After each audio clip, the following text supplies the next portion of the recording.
నమస్కారం, అప్టేక్ జాబ్స్కి స్వాగతం. నేను మీ వివేక్. ఇవాళ కరెంట్ అఫైర్స్లో భాగంగా మనం చర్చించుకోబోయే కరెంట్ అఫైర్ అంశం మాతృమూర్తులందరికీ సంబంధించి చాలా ఇంపార్టెంట్ అంశం. ఎందుకు ఆ మాట అంటున్నాను అని అంటే, సుప్రీంకోర్టు తల్లులకి సంబంధించి ఒక కీలకమైన అంశానికి సంబంధించి ఒకటి రికగ్నైజ్ చేసింది. హైకోర్టు రికగ్నైజ్ చేయలేదు కాబట్టి సుప్రీంకోర్టు రికగ్నైజ్ చేయాల్సి వచ్చింది. ఇందుకే ఆ రికగ్నైజ్ చేసిన అంశం ఏంటి? మామూలుగా ఇప్పటివరకు మనందరికీ తెలిసింది ఏంటంటే, తల్లి గర్భం దాల్చినప్పుడు ప్రెగ్నెన్సీ టైంలో మెటర్నిటీ లీవ్ ఇస్తారు, అది ఒక 6 నెలల పాటు ఉంటుంది అని. కానీ చాలామందికి తెలియకుండా తెలియకుండా తెలిసిన ఒక అంశం ఏంటంటే చైల్డ్ కేర్ లీవ్ అని ఒకటి ఉంటుంది అని. చాలామంది చైల్డ్ కేర్ లీవ్నే మెటర్నిటీ లీవ్నే చైల్డ్ కేర్ లీవ్ అని అనుకుంటున్నారు. మెటర్నిటీ లీవ్ వేరు, అది ప్రెగ్నెన్సీ టైంలో ఇచ్చేది. చైల్డ్ కేర్ లీవ్ అంటే పిల్లల్ని సంరక్షించుకోవడం కోసం, వాళ్ళని జాగ్రత్తగా పెంచడం కోసం, వాళ్ళకి ఒకవేళ ఏమైనా అనారోగ్య సమస్యలు ఉంటే ఒక 2 సంవత్సరాల కాలానికి ఇచ్చే లీవ్ని చైల్డ్ కేర్ లీవ్ అంటారు. అయితే సుప్రీంకోర్టు ఏమంటుంది, ఈ 6 నెలల మెటర్నిటీ లీవ్ ఏదైతే కంపల్సరీగా ఉందో దానితో పాటు మీరు ఇది కూడా ఖచ్చితంగా మహిళలకు ఇచ్చి తీరాలి, if they ask for it. అది వాళ్ళ యొక్క రాజ్యాంగపు హక్కు అంటోంది. అసలు ఇదంతా కథలకు ఎందుకు వచ్చింది? సుప్రీంకోర్టు కేవలం ఇది ఒక్క మాటే చెప్పిందా, లేదా ఏదైనా ప్రాథమిక హక్కులు అలానే ఏదైనా డిపిఎస్పి అంటే రాజ్య విధాన ఆదేశ సూత్రాల యొక్క ప్రస్తావన చేసిందా? ప్రస్తావన చేస్తే ఏ ఆర్టికల్స్ యొక్క ప్రస్తావన చేసింది? వీటి ఆధారంగా ప్రశ్నలు ఏమైనా వచ్చే అవకాశం ఉందంటారా? సో ఇలా మాతృమూర్తులకి అవగాహన పరంగా వాళ్ళ యొక్క హక్కులు ఏంటని వాళ్ళు తెలుసుకోవడం, at the very same time constitution, fundamental rights, DPSP, supreme court ఇవన్నీ ఉన్నాయి కాబట్టి కాంపిటేటివ్ ఎగ్జామ్స్లో ఇంపార్టెన్స్ చాలా పెరిగిపోతుంది. సో వీటికి సంబంధించిన పూర్తి సమాచారాన్ని మనం ఈ వీడియోలో తెలుసుకోవడానికి ప్రయత్నం చేద్దాం. But before getting in to the details, let me tell you one very important thing which definitely will be very helpful for you. అదేంటంటే టీఎస్పీఎస్సీ గ్రూప్ 1 ప్రిలిమ్స్ పరీక్షను దృష్టిలో ఉంచుకుని అప్టేక్ జాబ్స్ ప్లస్ యాప్ మీకోసం క్విక్ రివిజన్ కోర్సును తీసుకువచ్చింది. ప్రతి సబ్జెక్ట్ని కేవలం 5 గంటల లోపల మీరు హ్యాపీగా రివైజ్ చేసుకోవచ్చు. ఇక్కడ మీకు కనిపిస్తున్న సబ్జెక్ట్స్ ఏవైతే ఉన్నాయో, Indian history, India and Telangana schemes, అలానే union and Telangana state budget, Telangana state history and culture, Indian polity, Indian geography, general science, Indian society, world geography, environment and ecology, Telangana state geography, ఇలా ప్రతి సబ్జెక్ట్కి సంబంధించిన క్విక్ రివిజన్ మీకు కేవలం 5 గంటల్లోనే జరిగిపోతుంది అనమాట. తద్వారా ఎవరైతే నాకు ప్రిపరేషన్కి చాలా తక్కువ టైం ఉంది కానీ నేను స్టిల్ దాన్ని అనుకుంటున్నారో, this is the best chance for you. Exam దగ్గరలో ఉంది. సో అందుకు వచ్చిన అవకాశాన్ని మీరు సద్వినియోగం చేసుకుని మీ ఎగ్జామ్ ఏదైతే ఉందో టీఎస్పీఎస్సీ గ్రూప్ 1 ఆ ప్రిలిమ్స్ని క్లియర్ చేస్తారని మనస్ఫూర్తిగా కోరుకుంటూ wishing everyone all the very best. And remember, ఈ కోర్సు మీకు అప్టేక్ జాబ్స్ ప్లస్ యాప్లో లభిస్తుంది. ఒకవేళ మీరు ఇప్పటివరకు యాప్ని ఇన్స్టాల్ చేసుకోకపోయినట్టయితే గూగుల్ ప్లే స్టోర్లోకి యాప్ని ఇన్స్టాల్ చేసుకోండి, లేదు మీరు ఇక్కడ కనిపిస్తున్న క్యూఆర్ కోడ్ని స్కాన్ చేసినా పర్లేదు. అలానే ఒకవేళ వీడికి సంబంధించి మీకు ఏదైనా డౌట్ ఉందనుకోండి, 9133449696 నెంబర్కి కాల్ చేసినా పర్లేదు. అప్టేక్ జాబ్స్ యాప్ మీతో మాట్లాడి మీ డౌట్స్ అన్నింటినీ క్లారిఫై చేస్తుంది. మరి వివరాల్లోకి వెళ్తే కనుక మనం అసలు ఈ అంశం గురించి ఎందుకు చర్చించుకుంటున్నాము అని గమనిస్తే, if you look at the context, in a land mark ruling the supreme court declared that 2-year child care leave, నేను మళ్ళీ చెప్తున్నాను, ఒకటి మెటర్నిటీ లీవ్. సో ఎప్పుడైతే ప్రెగ్నెన్సీలో ఉంటారో తల్లులు, గర్భం దాల్చినప్పుడు మేబీ 6th మంత్ నుంచి 9th మంత్ వరకు, లేదు 9th మంత్ డెలివరీ అయిపోయిన తర్వాత ఒక 3 నెలల పాటు, సో ఈ 6 months నుంచి 12 months. సో కొంతమంది ఏమో ప్రెగ్నెన్సీ అయిపోయిన తర్వాత 6 months కంటిన్యూస్గా లీవ్ తీసుకుంటారు. కొంతమంది ప్రెగ్నెన్సీకి ముందు 6 months, అంటే ప్రెగ్నెన్సీ అయిపోయిన ఒక వారం 10 రోజులకు మళ్ళీ వచ్చి డ్యూటీలో జాయిన్ అయిపోతారు. But most of the mothers ఏం చేస్తారు, ప్రెగ్నెన్సీలో 6th month నుంచి ఎనీవేస్ 9th monthలో బేబీ డెలివరీ అయిపోతుంది కాబట్టి మళ్ళీ దాని తర్వాత ఇంకో 3 months అనమాట. సో అట్లా వాళ్ళు మెటర్నిటీ లీవ్ తీసుకుంటారు, విచ్ ఇస్ ఆఫ్ 6 months. ఇది చాలా మందికి తెలిసింది. కానీ కొన్నిసార్లు పిల్లలకి కేర్ తీసుకోవడం కూడా చాలా ఇంపార్టెంట్. అది ఏదైనా రీజన్ అనొచ్చు. ఇప్పుడు ఉదాహరణకి పిల్లలకి జెనెటిక్ డిసార్డర్ ఉంది, వాళ్ళని చాలా జాగ్రత్తగా చూసుకోవాలి. మరి అలాంటి పరిస్థితుల్లో తల్లులు అందరికన్నా బాగా జాగ్రత్త చూసుకోవాల్సిన వాళ్ళలో అందరికన్నా ప్రథములు అనమాట. సో మరి వాళ్ళు కేర్ తీసుకోవాలన్నప్పుడు వాళ్ళకి టైం ఉండాలి కదా, వాళ్ళు వర్క్ చేస్తూ ఉంటే వాళ్ళు చైల్డ్ కేర్ ఎలా తీసుకుంటారు? సో అందుకని దాన్ని దృష్టిలో పెట్టుకుని ఈ 2-year చైల్డ్ కేర్ లీవ్ ఏదైతే ఉందో అది వాళ్ళకి ఖచ్చితంగా ఇచ్చి తీరాలి, along side mandatory maternity leave. Mandatory maternity leave ఏంటిది, ఏదైతే 6 నెలలు ఇస్తున్నారో అది కాకుండా వాళ్ళకి 2-year చైల్డ్ కేర్ లీవ్ ఖచ్చితంగా ఇచ్చి తీరాలి అని చెప్పి సుప్రీంకోర్టు బల్లగుద్ది చెప్తోంది.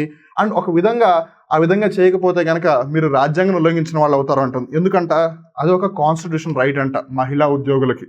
ఇక్కడ మనం జాగ్రత్త గమనిస్తే దీనికి ఒక బ్యాక్గ్రౌండ్ ఉందన్నమాట. ప్రతి బాలకృష్ణ సినిమాలో కూడా ఒక ఫ్లాష్ బ్యాక్ ఉన్నట్టు ఇక్కడ కూడా ఈ అంశానికి సంబంధించి ఒక బ్యాక్గ్రౌండ్ ఉంది.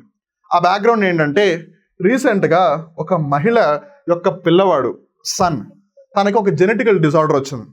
ఆ ఫ్యామిలీకి సంబంధించి కానీ ఆ ఇండివిజువల్స్కి సంబంధించి మన దగ్గర ఎక్కువ డీటెయిల్స్ లేవు, but this is something that has come in to the Supreme court. So బేసిక్గా ఆవిడ గవర్నమెంట్ అధికారి అనమాట. So she is a government officer.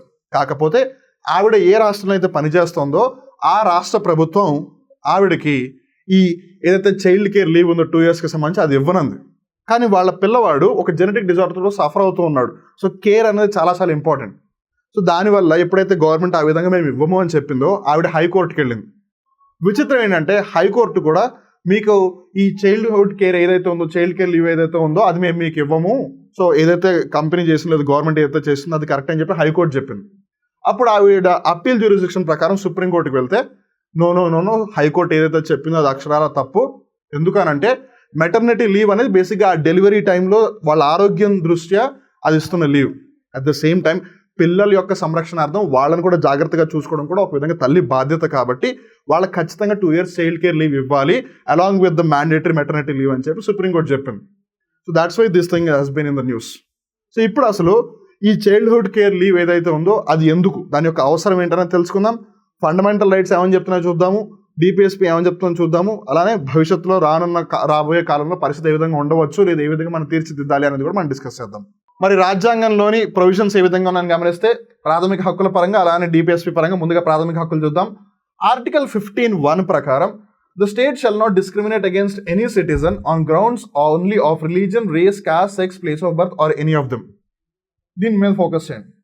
లింగాన్ని ఆధారంగా చేసుకుని ఎవరికి కూడా డిస్క్రిమినేషన్ చూపించకూడదు, ఎవరి మీద కూడా వివక్షత అనేది చూపించకూడదు.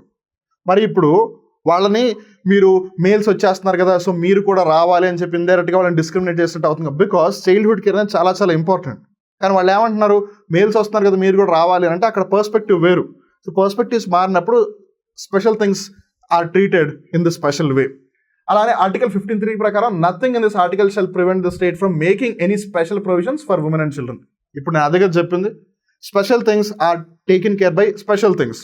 సో 15(1) ప్రకారం ఏమని చెప్తుంది, వీటిని ఆధారంగా చేసుకుని ఏ విధంగా కూడా వివక్షత అనేది జరగకూడదు, డిస్క్రిమినేషన్ అనేది ఉండకూడదు. ఫైన్. 15(3) దగ్గరికి వచ్చేసరికి ఈ ఆర్టికల్ ఏదైతే మెన్షన్ చేస్తుందో వాటిలో కావాలి అంటే ప్రభుత్వాలు స్పెషల్ ప్రొవిజన్స్ కల్పించవచ్చు, మరీ ముఖ్యంగా మహిళల కోసం, పిల్లల కోసం. ఇప్పుడు ఇక్కడ ఈ చైల్డ్ కేర్ ఎవరికి సంబంధించింది, మహిళలకి పిల్లలకి సంబంధించింది కదా. సో అప్పుడు ఆబ్వియస్గా స్పెషల్ ప్రొవిజన్ వస్తుంది. సో 6 months మెటర్నిటీ లీవ్ ఇవ్వాలి, అలానే 2 years చైల్డ్హుడ్ కేర్ కూడా ఇవ్వాలి వాళ్ళకి. అలానే ఆర్టికల్ 16(1) ప్రకారం there shall be equality of opportunity for all citizens in matters relating to employment or appointment to any office under the state. Equality of opportunity మీరు అనొచ్చు, ఇప్పుడు అలాగే ఈక్వాలిటీ ఆఫ్ ఆపర్చునిటీ ప్రకారం మరి పురుషులు వస్తున్నారు కదా, మరి మహిళలు కూడా రావాలి కదా. నో, మీరు దీన్ని వేరే పర్స్పెక్టివ్ ఆలోచించాలి. ఎందుకనంటే ఇప్పుడు వాళ్ళకి చైల్డ్ కేర్ లీవ్ ఇవ్వట్లేదు అనుకుందాం, మెటర్నిటీ లీవ్ని పక్కన పెట్టండి. నేను మళ్ళీ చెప్తాను, మెటర్నిటీ లీవ్ అంటే 6 months ఏదైతే లీవ్ తీసుకుంటారు ప్రెగ్నెన్సీ టైంలో అది. చైల్డ్ కేర్ లీవ్ వచ్చేసి 2 years. సో ఈ 2 years లీవ్ ఇవ్వకపోతే బేసిక్ ఏమవుతుంది, వాళ్ళకి తెలుసు సో మేము పిల్లల్ని టేక్ కేర్ చేయలేని పరిస్థితి కాబట్టి వాళ్ళు ఉద్యోగం మానేస్తారు. అలా మహిళలు అందరూ ఎవరైతే మాతృమూర్తులు ఉన్నారో వాళ్ళందరూ ఉద్యోగం మానేస్తే అప్పుడు ఆబ్వియస్గా ఎంప్లాయ్మెంట్ ఆపర్చునిటీస్లో వాళ్ళకి ఈక్వాలిటీ ఎక్కడ ఉంటుంది, బికాస్ అందరూ అప్పుడు పురుషులు వచ్చి పనిచేస్తుంటారు. Because that's what is happening from time immemorial. ముందు నుంచి పేట్రియార్కల్ సొసైటీ కాబట్టి పురుషులు వర్క్ చేస్తున్నారు. సంహౌ డిపిఎస్పీ వల్ల, ఫండమెంటల్ రైట్స్ వల్ల మెల్లిమెల్లిగా ఇన్ఈక్వాలిటీ అనేది తగ్గుతూ వస్తుంది. సో మహిళలు కూడా ముందుకు వచ్చి పని చేస్తూ ఉన్నారు. They are also becoming a major part of the work force. మళ్ళీ ఇప్పుడు మన అవకాశాన్ని తీసేస్తే వాళ్ళు ఆబ్వియస్లీ మళ్ళీ వచ్చి పనిచేయరు, వాళ్ళు ఓన్లీ ఇంట్లోనే ఉంటారు మళ్ళీ. సో అందుకే మనం వాళ్ళకి ఈక్వాలిటీ ఆఫ్ ఆపర్చునిటీని తీసివేసిన వాళ్ళు అవుతాం. సో వాళ్ళు ఫండమెంటల్ రైట్ని ఉల్లంఘించిన వాళ్ళు అవుతారు, ఆ విధంగా ఏ ప్రభుత్వాలు చేసినా ఏ కంపెనీ చేసినా కూడా. అలాగే మనం డిపిఎస్పీ పరంగా రాజ్య విధాన ఆదేశిక సూత్రాలు లేదా రాజ్య విధాన నిర్దేశక సూత్రాలను గమనిస్తే కనుక ఆర్టికల్ 39(a) ప్రకారం the citizens men and women equally have the right to an adequate means to livelihood. వాళ్ళకి జీవనోపాధికి సంబంధించి వాళ్ళకి తగ్గట్టుగా ఒక సదుపాయం కల్పించాలి లేదా సౌకర్యం కల్పించాలి అని పౌరులకి, పురుషులకి, మహిళలకి సమానంగా. సో ఆబ్వియస్లీ స్పెషల్ ప్రొవిజన్స్ కదా, బికాస్ అది న్యాచురల్గా జరుగుతోంది, ప్రాకృతికంగా జరిగేదాన్ని మనం గౌరవించాలి, గుర్తించాలి, అన్ని విధాలుగా కూడా దాని విధంగా మనం ప్రయత్నించాలి. అదొకటి. అలానే ఆర్టికల్ 42 ప్రకారం the state shall makes provisions for securing just and human conditions of work and for maternity relief. So వాళ్ళు పనిచేసే ప్రాంతాలు లేదా పనిచేసే ప్రదేశాలు ఏవైతే ఉన్నాయో అక్కడ వాళ్ళకి మానవతా దృక్పథంలో కూడా ఉండాలి. మీరు ఈ రోజుల్లో జాగ్రత్తగా గమనిస్తే బస్సెస్లో, బస్ స్టాండ్స్లో, రైల్వే స్టేషన్స్లో వీటన్నిటిలో కూడా లాక్టేటింగ్ క్యాబిన్స్ పెడుతున్నారు, లాక్టేటింగ్ ప్లేసెస్ పెడుతున్నారు. ఎందుకు? పిల్లకి జనపాలు ఇవ్వడం అనేది ఈజ్ అ న్యాచురల్ థింగ్, అది ఒక ప్రాకృతిక పద్ధతి, అంశం అది. దాన్ని మనం ఏదో ట్యాబుగా, సోషల్ ట్యాబుగా చూసేసి అమ్మో ఇక్కడ బిడ్డకి పాలిస్తున్నారు ఏంటి అలాంటివి చేయకూడదనే ఉద్దేశంతోనే సోషల్ అవేర్నెస్ క్రియేట్ చేసి దాన్ని కూడా ప్రొవైడ్ చేస్తున్నారు. సో హ్యూమన్, మానవుడి పరంగా మానవతా దృక్పథంలో ఆలోచిస్తున్నారు. సో ఇక్కడ కూడా మనం మానవతా దృక్పథంలో ఆలోచించి పిల్లల్ని తల్లుల కన్నా బెటర్గా ఎవరు కేర్ తీసుకోలేరు. మరి పిల్లల యొక్క పరిస్థితిని దృష్టిలో పెట్టుకుని తల్లి నేను కేర్ తీసుకుంటాను, నాకు 2 సంవత్సరాలు లీవ్ ఇవ్వండి సార్, నేను మళ్ళీ వచ్చేస్తాను అంటుంటే, లేదు నేను నీకు ఇవ్వనంటే ఏ విధమైన న్యాయం అది? అందుకనే సుప్రీంకోర్టు అది వాళ్ళ యొక్క రాజ్యాంగపు హక్కు అని చెప్పింది. It is a constitution right అని చెప్పింది. సో మీరు గనక మాతృమూర్తులు అయితే మీరు తెలుసుకున్నారు కదా, మీతో పాటు మిగిలిన మాతృమూర్తులు అందరికి కూడా దీని గురించి చెప్పండి. The supreme court says this, it is not me who is saying this. Supreme కోర్టే చెబుతోంది అది మీ ప్రాథమిక హక్కు అని, అది మీ రాజ్యాంగపు హక్కు అని. ఇప్పుడు మీలో చాలా మందికి డౌట్ వస్తుంది, అండ్ ఆబ్వియస్లీ మనం కొంచెం అటు ఇటుగా డిస్కస్ చేసాం. కానీ ఒకటి, ఆల్రెడీ మెటర్నిటీ లీవ్ ఉంది 6 నెలలకి. ఇప్పుడు ఈ మళ్ళీ చైల్డ్ కేర్ లీవ్ ఎందుకు, దాని యొక్క అవసరం ఏంటి?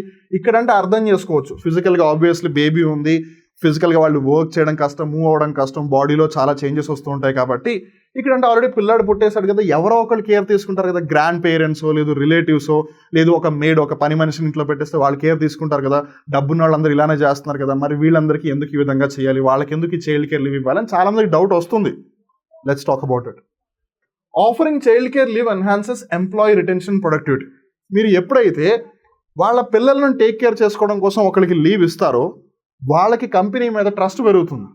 ట్రస్ట్ పెరిగినప్పుడు నాకు అవసరమైనప్పుడు వాళ్ళు నాకు సాయం చేశారు కాబట్టి వాళ్ళకి అవసరం ఉన్నప్పుడు నేను వాళ్ళకి సాయం చేయాలని ఒక థాట్ బ్రెయిన్లో ఉంటుంది. ఆ విధంగా ప్రొడక్టివిటీ కూడా పెరుగుతుంది. So once they come back after that, even మీరు అడగకపోయినా సరే మేబీ రోజుకో గంట ఎక్కువ పని చేయడానికి వాళ్ళు రెడీ అవ్వచ్చు. And it's not only just in terms of number of hours they work. So వాళ్ళు ఏ విధంగా వీలైతే ఆ విధంగా పనిచేయడానికి రెడీ అవుతారు. It leads to higher female labour force participation rates which in turn contribute to economic growth and stability. ఇక్కడ జాగ్రత్తగా గమనిస్తే కనుక ఇలా లీవ్స్ ఇవ్వడం వల్ల మహిళలందరికీ ఒక కాన్ఫిడెన్స్ వస్తుంది.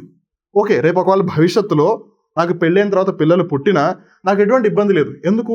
పిల్లలు పుట్టే టైంలో మెటర్నిటీ లీవ్ ఉంటుంది. పిల్లలు పుట్టిన తర్వాత ఒకవేళ నేను వాళ్ళని కేర్ తీసుకోవాలి అన్నా సరే నాకు ఒక 2 years చైల్డ్ కేర్ లీవ్ ఉంటుంది. సో నేను వాళ్ళని హ్యాపీగా లుక్ ఆఫ్టర్ చేయగలను. తర్వాత మళ్ళీ I can get back to my work. ఎందుకంటే చాలా మందికి కళలు ఉంటాయి, నేను అది అవ్వాలి, నేను ఇది అవ్వాలి, నేను ఈ విధంగా సమాజానికి సేవ చేయాలి అని. Just because of some natural thing వాళ్ళు అనుకున్నది చేయలేకపోతే ఇంక మనం యాజ్ ఎ గవర్నమెంట్గా ఇంత వ్యవస్థలు ఉండి, ఇన్ని చట్టాలు ఉండి, ఇంత పెద్ద రాజ్యాంగం ఉండి లాభమే ఉంది. సో అందుకని వాళ్ళకి ఈ విధంగా మీరు ఎంతసేపు 2 ఏళ్ళని చూస్తున్నారు. ఇమాజిన్ వాళ్ళ 30 ఏళ్ళు సర్వీస్ చేస్తే మీరు 2 ఏళ్ళని చూస్తారు, మరి మిగిలిన 28 ఏళ్ళు మహిళలు పార్టిసిపేట్ చేస్తారా? ఒక మహిళ 28 ఏళ్ళు సర్వీస్ చేస్తే ఇమాజిన్ వాళ్ళ ఫ్యామిలీ, వాళ్ళ ఇమ్మీడియట్ ఫ్యామిలీలో, వాళ్ళ చుట్టుపక్కల దాని యొక్క ఇంపాక్ట్, ఇన్ఫ్లుయెన్స్ ఏ విధంగా ఉంటుంది. Child care leave provides crucial support for working mothers to balance their professional and personal responsibilities. ఇప్పుడు పని బాధ్యత ఎక్కువగా ఉందని చెప్పి పిల్లల్ని వదిలేయలేము. అలా అని చెప్పి పిల్లల మీద ఫోకస్ చేసుకుంటే వాళ్ళు అనుకున్న డ్రీమ్స్ని వాళ్ళు అచీవ్ చేయలేరు. At the very same time వాళ్ళు సమాజానికి పెద్దగా ఉపయోగపడకపోవచ్చు, డైరెక్ట్లీ ఆర్ ఇండైరెక్ట్లీ. సో ఈ రెండింటిని కూడా బ్యాలెన్స్ చేయాల్సిన అవసరం ఎంతైనా ఉంది. సో ఆ రెండింటిని బ్యాలెన్స్ చేయడానికి చైల్డ్ కేర్ లీవ్ వాళ్ళకి ఒక మంచి ఆపర్చునిటీని ఇస్తుంది. It acknowledges the dual role they play as care givers and employees. Obviously ఇప్పుడు మీరు జాగ్రత్తగా గమనిస్తే ఒక టీంలో 11 మంది ఆడినా సరే స్పెషల్గా ఎప్పుడు కూడా ఒక 3-4 ఉంటారు. ఫోకస్ అంతా కూడా ఎప్పుడు ఆ 3-4 ప్లేయర్ల మీద ఉంటుంది. ఇట్స్ నాట్ బికాస్ మిగిలిన 6 లేదా 7 మంది ఎవరైతే ఉన్నారో వాళ్ళు ఆడట్లేదని కాదు, వీళ్ళు బాగా ఆడుతున్నారు అని. సో వాళ్ళు బాగా ఆడకపోతే మనం ఖచ్చితంగా ఫీల్ అవుతాం, మిగిలిన వాళ్ళు ఆడకపోయినా. The very same way they are special. మహిళలు నిజంగానే స్పెషల్ వితౌట్ ఎ డౌట్. వాళ్ళు ప్రాకృతికంగా ఒక విధంగా పురుషుడి కన్నా చాలా ఎక్కువ బాధ్యతలు నిర్వర్తిస్తున్నారు. మరి అలాంటప్పుడు దానిని గుర్తించడం, దానిని గౌరవించడం, it is very important for us to realise, recognise and also to respect that. And that's what the Supreme Court is doing. అదే సుప్రీంకోర్టు గుర్తించి అది వాళ్ళ రాజ్యాంగపు హక్కు, మీరు ఖచ్చితంగా వాళ్ళకి మెటర్నిటీ లీవ్తో పాటు చైల్డ్ కేర్ లీవ్ కూడా 2 సంవత్సరాలకు సంబంధించి ఇవ్వాలి అని చెప్పింది. మరి మనం భవిష్యత్తును దృష్టిలో పెట్టుకుంటే పరిస్థితి ఏ విధంగా ఉండవచ్చు, లేదు మనం ఏం చేయాల్సి వస్తుంది అని అంటే, the provision of child care leave to women subserves an important constitutional objective of ensuring that women are not deprived of their due participation as members of the work force. So work ఫోర్స్లో వాళ్ళకు కూడా పురుషులతో సమానంగా పనిచేసే అవకాశం ఉంది. ఆ అవకాశాలు మనం కల్పించాలి. కానీ ఇప్పుడు మనం ఆ చైల్డ్ కేర్కి సంబంధించి వాళ్ళకి లీవ్ ఇవ్వలేదు అనుకోండి, వాళ్ళు ఇంకెప్పుడు ఉద్యోగాలు చేయడానికి ఇంట్రెస్ట్ చూపించరు. సరే, మీకు ఎప్పుడు కావాలో అప్పుడు మీరు చైల్డ్ కేర్కి సంబంధించి 2 years లీవ్ తీసుకోండి. ఒకసారి 1 సంవత్సరం, ఇంకోసారి 1 సంవత్సరం తీసుకుంటారా, లేదా కంటిన్యూస్గా 2 years తీసుకుంటారా, అది మీ ఇష్టం, తీసుకోండి. But again you can come back to the work force. You do contribute what ever that you can at your very best. And because of which as an ఇండివిజువల్గా మీరు గ్రో అవుతారు, యాజ్ అ ఫ్యామిలీగా మీరు grow అవుతారు. ఫ్యామిలీకి at the same time సొసైటీకి కూడా ఒక economic growth ఉంటుంది, ఒక స్టెబిలిటీ ఉంటుంది. జస్ట్ ఇమాజిన్, ఫ్యామిలీలో ఒక్కళ్ళు పనిచేసి వాళ్ళ మీద 3-4 డిపెండ్ అయితే బాగుంటుందా? ఫ్యామిలీలో 2 వర్క్ చేసి వాళ్ళ మీద మిగిలిన 2-3 డిపెండ్ అయితే బాగుంటుందా? Obviously second case. సో ఆ లెక్కన ఉన్న అన్ని ఫ్యామిలీలు కూడా ఆ విధంగా కన్సిడర్ చేస్తే are at least majority of the families ఆ విధంగా కన్సిడర్ చేస్తే డెఫినెట్గా ఆర్థికంగా స్థిరత్వం వస్తుంది. That's what we need. Otherwise in the absence of provision for child care leave a mother may be constrain to leave the work force. ఆబ్వియస్గా maternity leave అంటే 6 నెలలు కాబట్టి మోస్ట్లీ అందరూ ఇచ్చేస్తారు. But child care leave 2 years కదా, so అందరు ఇవ్వకపోవచ్చు. అందరు ఇవ్వకపోతే వాళ్ళు ఏం చేస్తారు అప్పుడు? సరే అని ఉద్యోగం మానేస్తారు. So that will have a huge impact on the family. మనం ఏం చేస్తాం, ఒక పర్సన్ దృష్టిలో పెట్టుకుని ఆ ఫ్యామిలీ మటుగా సఫర్ అవుతుందని అనుకుంటాం. What if it is happening in 1 lakh families? It's not a small thing, right? అది చాలా పెద్ద విషయం. అందుకే చైల్డ్ కేర్ లీవ్ అనేది చాలా చాలా ఇంపార్టెంట్. సో మహిళలారా, మరీ ముఖ్యంగా మాతృమూర్తులారా, తెలుసుకున్నారు కదా మీకు ఏం కావాలి, మీ యొక్క హక్కు ఏంటి అనేది. సో ఇప్పటి నుంచి try to spread awareness among each and every one as much as possible.